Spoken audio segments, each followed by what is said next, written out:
Hey, what's up guys? I'm going to be showing you how to use the Angular Material Dialog to pop up your own modals and configure the buttons and stuff. So I have an empty project here which just has a blank page.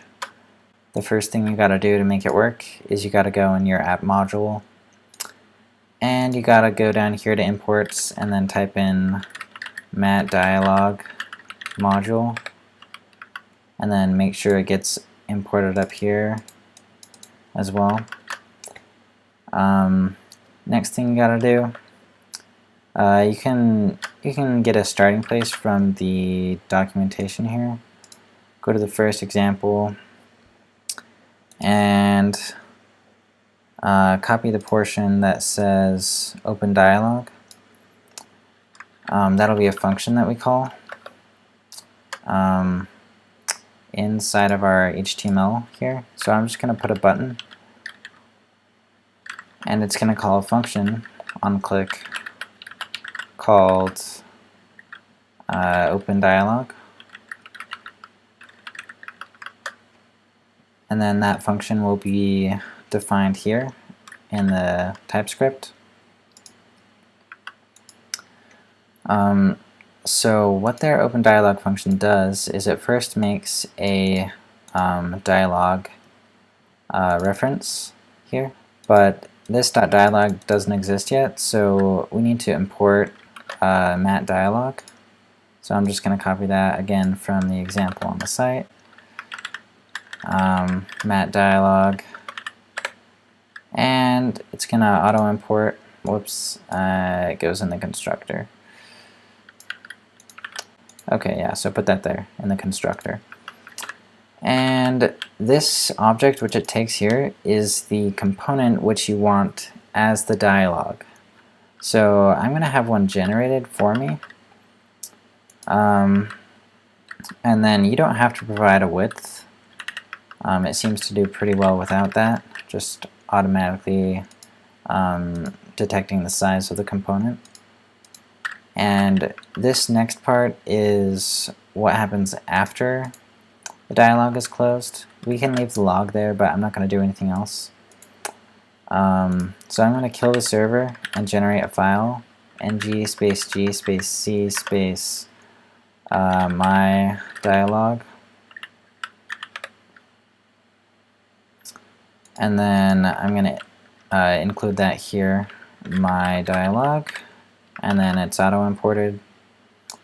And then the code for my dialog is just the standard my dialog works. So now if we go back into Chrome, we will get an error. No, we just need to rerun the server.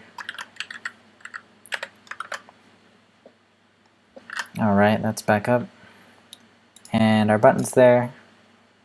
And okay, so we have no component factory found for my dialog component. So your component that you made needs to be added to the entry components inside of app.module. So that's just in this array here called entry components. Just put my dialog component. And then we'll get to the next part, which is it working. Also, another error you could have had is no browser animations module found, so make sure you import browser animations module from Angular at angular/platform-browser/animations. Okay, but our dialog worked, so that's like the most basic dialog you can have. Basically, you just pass it a component and then you don't do anything with the result. In fact, we could delete this and it would be just fine, but we're going to use that to make a slightly more interesting dialog. So the example on their website has buttons at the bottom, and there's communication between the dialog and then the host component. So we're going to do something like that. So back in the my dialog HTML, I'm going to paste a basic template which I like to use, which is at the top you have an H2 with mat-dialog title, And so in there I just have title, and then you can put whatever content you want in here. I'm going to put a paragraph tag.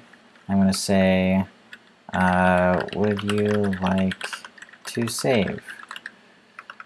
And then down here in the mat-dialog actions, I usually just have a couple of buttons and give it the mat button attribute, and we'll say cancel, and then we'll do that one more time, except for this one we'll say save. And then this one's going to be a raised button. And let's see what that looks like.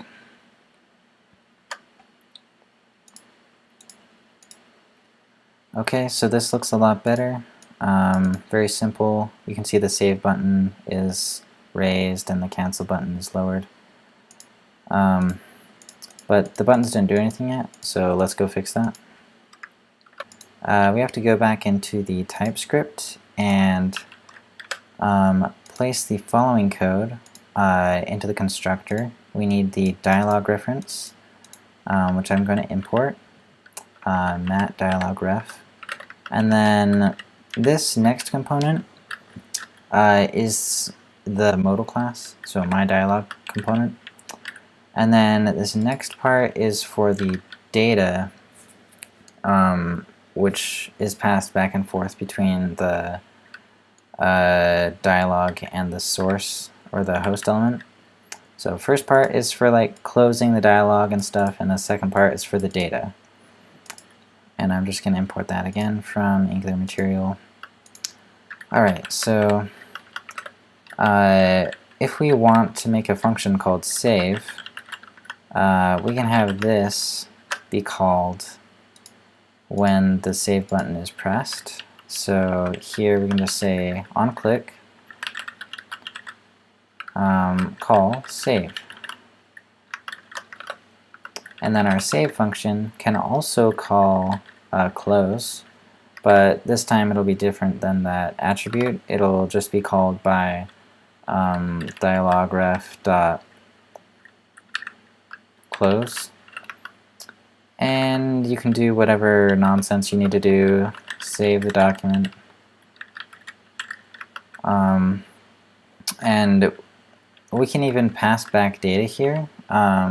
So we can pass back like a string or a JSON object or something. We can just say it was saved. And then back when we called it in the app component TS, that string will be passed back here. So console.log result.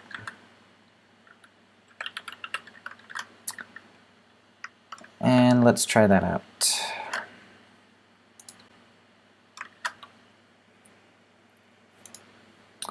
Would you like to save? No. Would you like to save? Yes. And then you can see it the second time it printed, it was saved because we passed that back when we were calling close. Alright, so that was data being passed from the modal to the host element, but now we can try the other way around. So back in the code, all we have to do is when we're calling this dialog ref, inside of here, inside of this object that we pass, there's a parameter called data, and then we can pass it any data that we want. So I'm going to pass an object which will just have a string in it called like myvar, something like that, and it will be set equal to myvar in all caps. So we can actually access this variable inside of the HTML if we wanted to. So below the would you like to save, we can just put data.myvar, and then it should grab that variable. And you can see that it did. It's right there, myvar in all caps. And yeah, that's Angular Material Dialogs in a nutshell. So let me know if you guys like this video in the comments, and be sure to subscribe for more videos like this.